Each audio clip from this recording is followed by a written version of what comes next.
Hey, Winston Frederick Sterzel. I thought I would change things up a little bit in this video and let SerpentZA debunk you, Winston Frederick Sterzel. Here's a clip from your most recent video. China is the land of shortcuts and facades. Hear me out. China was incapable of producing a gasoline-powered car. I'm serious. There isn't one homegrown, reliable Chinese gasoline-powered car.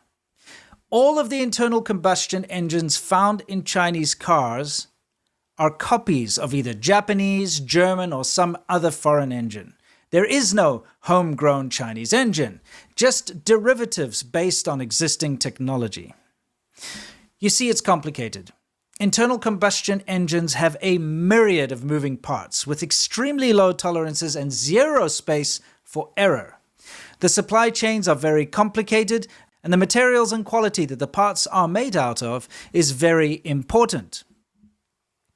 I owned and drove a brand new Chinese car for 10 years. Problems that you wouldn't ever expect would crop up all the time.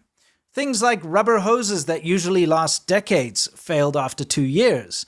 Things like rubber hoses that usually last decades failed after 2 years. I repeated that for a reason, what you'll see later, Winston Frederick Sterzel. Shifter cables that I've never really seen break in a car simply snapped when I was shifting gear. Electrical issues and other mechanical issues cropped up all the time, and it was due to the poor quality of materials and lackluster quality control used in the construction of my brand new Chinese car. Okay, what does SerpentZA have to say about that car? Now, what can I say about this car? I absolutely love this car. Why do I love it? Because first of all, it's cheap. In total, with insurance and the licensing and all that, it cost, I think it was exactly 50,000 RMB. Second reason why I love it so much, it's very economical. Okay, on 300 RMB worth of gas, or petrol as I call it, gas is what the Yanks would say, I will get 500 kilometers. Another benefit, of course, is because it's small, you can park it just about anywhere. Yeah. Also, another thing I like is, for the price I paid, it comes with a huge amount of features. So it's actually fairly well equipped, especially for the price you pay. It's actually very well equipped, I think. What else? It's also pretty safe. It's got a 4-star safety rating. I have now driven, at the moment, 27,023 kilometers in this car, and I've experienced no technical faults whatsoever. It's all 100%. So this car has been wonderful, absolutely fantastic, works like a charm, and I've taken it on long trips before. But yeah, fantastic little thing. This car is just fantastic. It's changed my mind on small cars. I never thought that I would ever be comfortable driving a tiny little car. I would, my ego wouldn't be able to handle it. You know what? A little bit of truth sneaks into many of your videos. I also have no idea how your ego handled that car. In the ideal situation, the ideal world, I'd have this car for every day, and I would have a nice big banger for, special occasions and weekends and showing off, that kind of thing. Yeah, that's it. So that's my car. If you have any other questions about it, please let me know. It's a wonderful little thing. I think it's great. Maybe, Winston Frederick Sterzel, you'll say to me, Wu Jiao, that's only 2 years and 27,000 kilometers into owning the car. That's not really fair. Okay, Lo, to be totally fair then, let's see what SerpentZA had to say about the car after more than 6 years and 97,000 kilometers. Anyway, about 6 years since I bought this thing.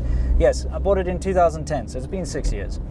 And I've put on 97,740 kilometers onto this thing, which is fairly impressive for a little car like this. And well, my report on this car is a little mixed. I'd say, considering what I paid for it brand new, it's actually really good. And over the years, the repair costs have been very, very little. And it's been things like routine maintenance, replacing the things that usually you need to replace on a car. However, I'm going to find a place to pull over, and I'm going to show you some of the major things that did go wrong. Probably the biggest and most annoying thing has been the aircon compressor, which is down there. It's had to be replaced 3 times. Okay, twice under warranty, but one time I had to pay for it. If you take a look here, this rubber, okay, probably about 4 years into owning the car, this rubber perished. Okay, probably about 4 years into owning the car, this rubber perished.